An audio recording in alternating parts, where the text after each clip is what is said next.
Speaking to number 4, a novel available November 15. This is it.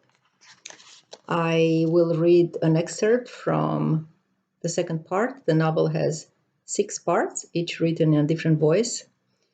This part is written in the voice of number 2, who is Alma's second husband, who is also a French-American monk.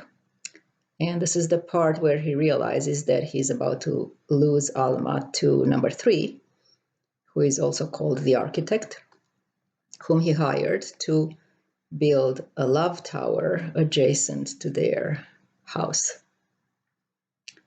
I had imagined our love tower emerging in the middle of our living room and shooting straight up to our bedroom on the 3rd floor, where one could climb by way of a spiral staircase.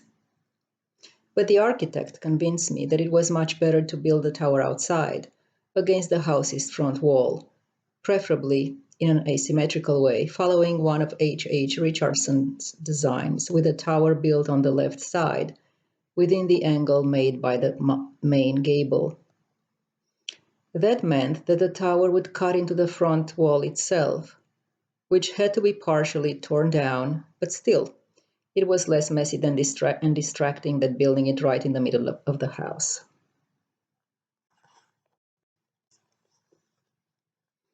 There is something about coiled stairs that makes one think of a hard-to-reach, awe-inspiring sanctuary.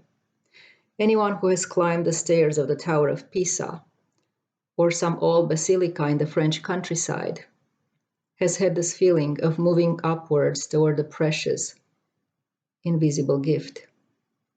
You climb in the dark, brushing against the tight walls, your mind focused on a point you can't see, and then, all of a sudden, you are up there, and the sky opens up, a triumphant downpour of blinding light.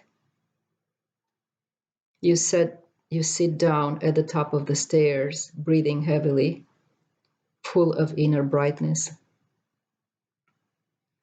It was that brightness that I wanted to bring to our home, and the sensation of reaching it after a symbolic trial, and also the feminine flow of the spiral, the mystery of its coiled breathing.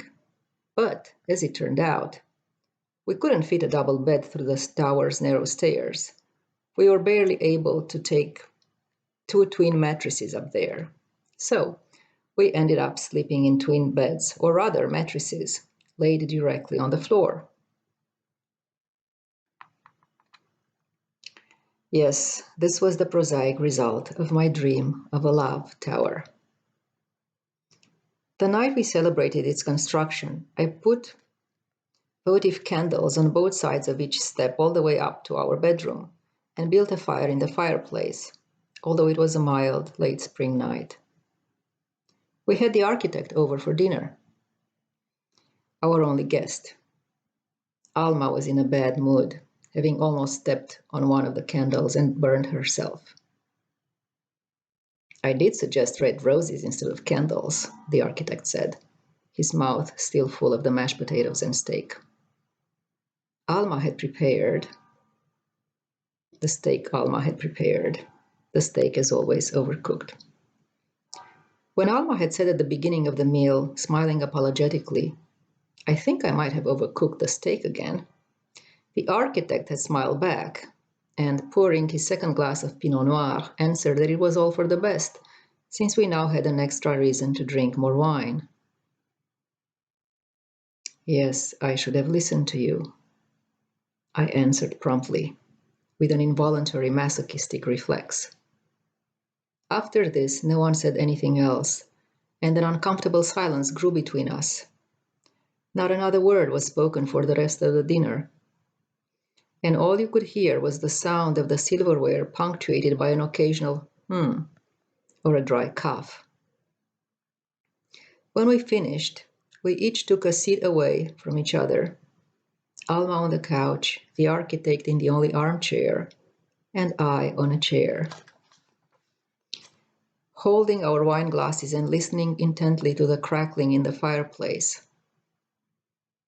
It was the kind of silence and setting perfect for a couple, but we were 3, and this changed everything. For the first time I sensed, and this with a shiver throughout my entire body, that the architect's presence in our home was monstrous, an act against nature, a perversion of a couple's intimacy. This feeling was so palpable that it was impossible for the two of them to be unaware of it, and yet the architect gave no sign that he intended to leave. We all kept staring at the fire, with a silence like a taut bow between us. Eventually, when the silence became unbearable, I got up and said, "Well, I'm rather tired. I think I'll go to bed." I expected, of course, that Alma would join me, and the architect would have no choice but to leave. But after shifting slightly on the couch and moving her hair from one shoulder to the other, she continued to stare into the fire without a word.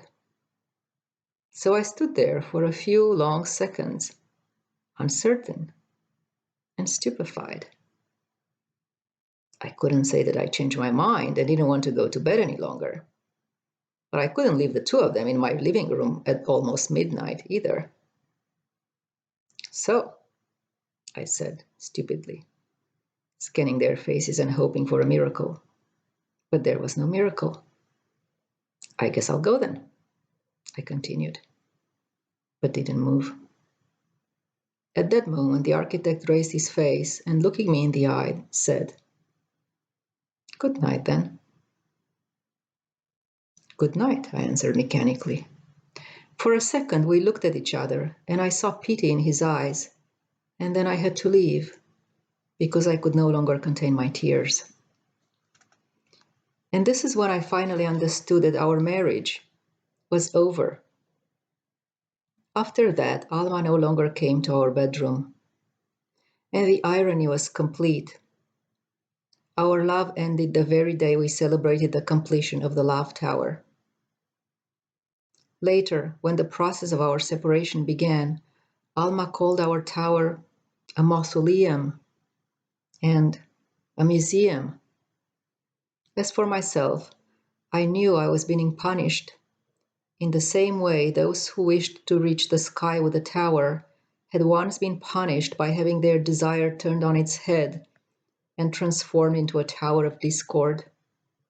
The Love Tower was my Babel, and I was the architect of my own destruction. The fact that Alma left me for an architect was proof of this. That's why I never blamed her. That's why I don't complain. That's why, when all is said and done, the architect himself was no more than an instrument in a design preceding his own.